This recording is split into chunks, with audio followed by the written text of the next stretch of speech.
Okay, so we'll try this again. I had to start over because my batteries had expired. So we split the animal kingdom, early invertebrates, vertebrates. We already talked about these two. They're arthropods. Meganeura is also an arthropod. It's the only flying one we talk about. It grew to these large sizes because of the oxygen content. Then when we talk about the Hycoethes, not only is it a vertebrate, it was the first vertebrate. It was extremely flexible. It's a scavenger, and it had an endoskeleton, which means that develops on the inside. Now we move on to who's after Hycoethes. And notice these don't necessarily go in order because some of these we're already past that one, and we're talking about this one here as well. So who came after Hycoethes? Cephalaspis. And probably the most important characteristic about Cephalaspis is it has a cranium. And that cranium structure is there to protect something. It's there to protect a brain. And how did those Cephalaspis migrate to where it was that they did their spawning? Because they have memory.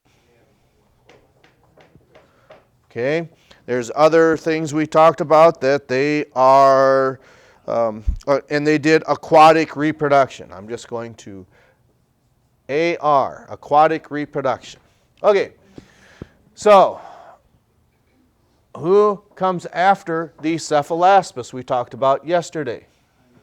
Hynerpeton.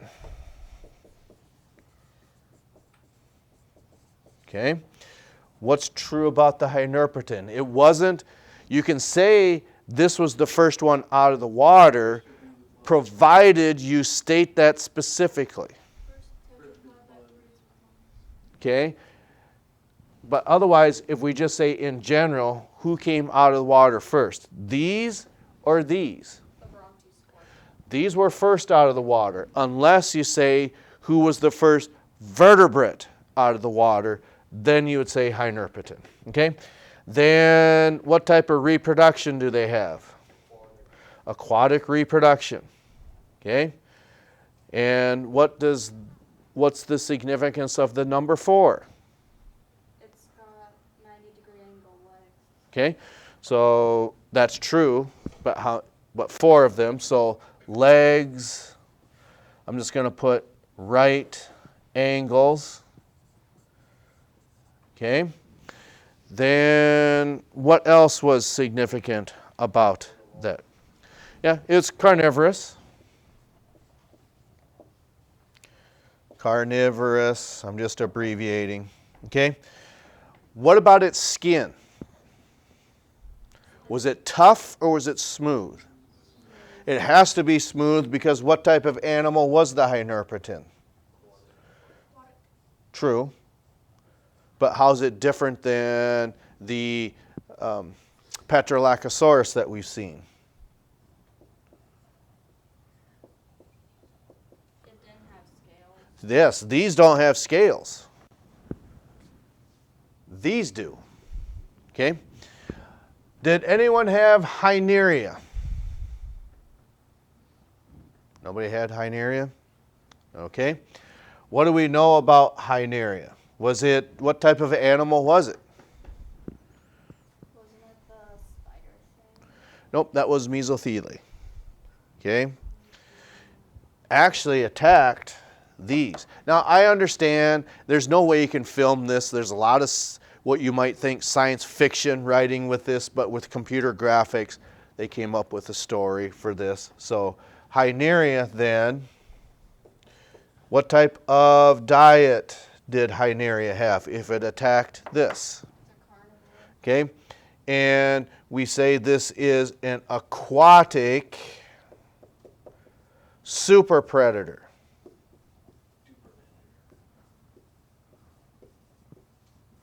So why might we say that it is a super predator?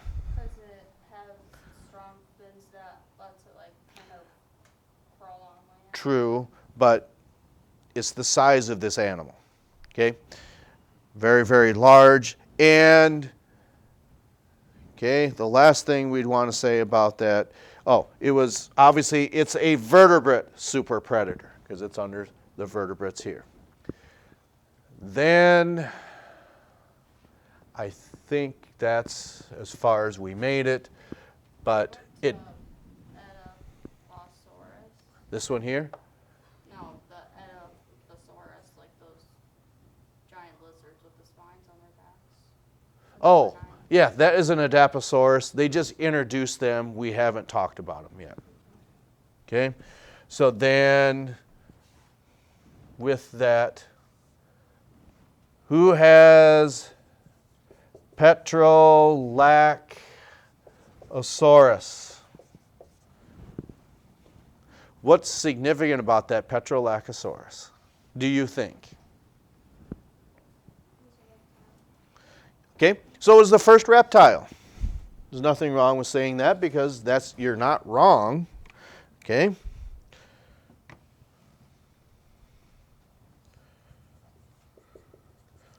First reptile on land, because we're going to talk about other reptiles. Actually, all of these are reptiles. It's just that this one was the first one, the first reptile on land. Okay, so since it's a reptile, what can you tell me about its skin? Tough, scaly skin.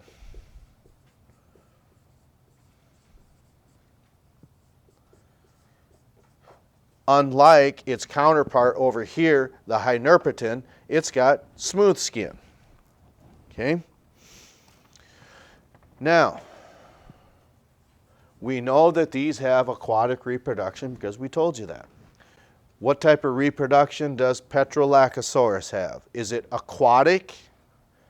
Or what's true about the reproduction for all reptiles? Does it have to be done in the water? No. So if it's not on water, it must be on land. So it's terrestrial reproduction.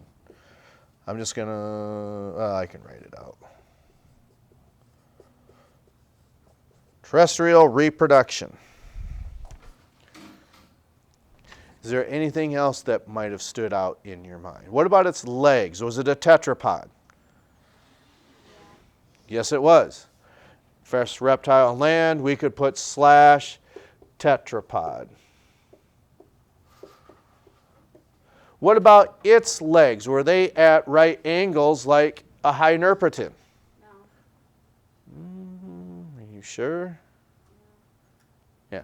They also had legs at right angles. We'll show you a picture of that to illustrate it. So their legs were also at right angles.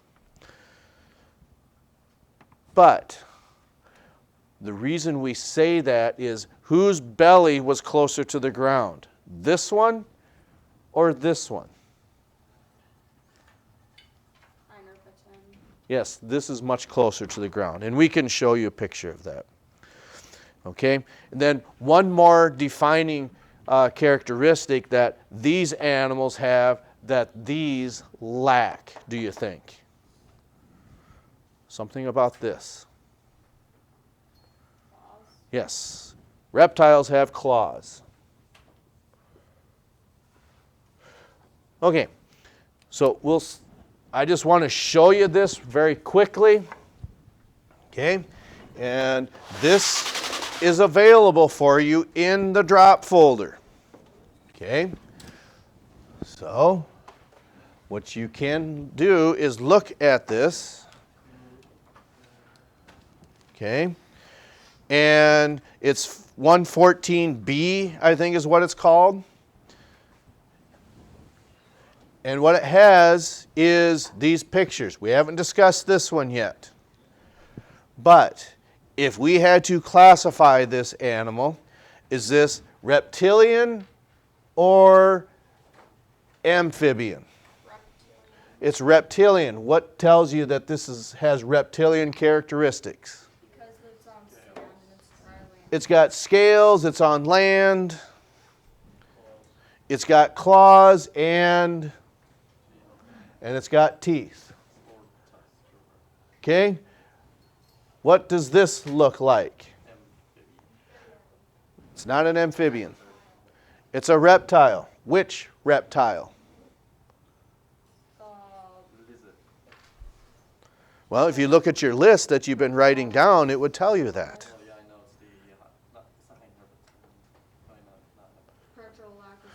Okay, so what angles are these legs at?